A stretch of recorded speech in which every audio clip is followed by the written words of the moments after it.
Komšija, zašto toliko galamite? Od vaše galame ne mogu na miru da se svađam sa sopstvenom ženom. A baš mi je vaša žena potrebna, komšija. Šta? Moja žena potrebna vama? Jeste, mogla bi mi spasi kožu! Moja žena, tvoju kožu!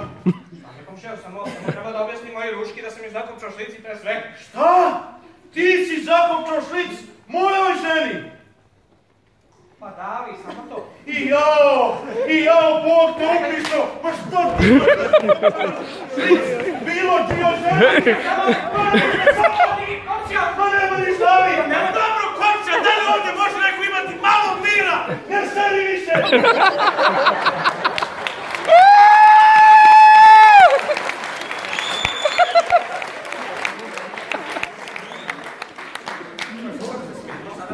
Znaš li ti, prepelice moja, kako mene zovu? Ne znam. Mene zovu Medjed. Pa pristaje vam. Znaš li ti ja što radim sa onima koji spavaju sa mojom ženom? Čovečo, pustite se, nisam spavao s vašom ženom. Komšija, mi ovdje ne pišemo. Molim! Nema pepeljera. Ma dosta mi je vaš valera! Komšija, svijetite se. Pa sve to samo što izvao. Ma ima da te svijeti u novu kupu! Ovo je vaša žena, sama došla.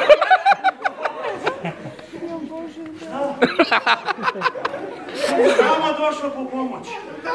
Jo, Olja, majku ti kupransku!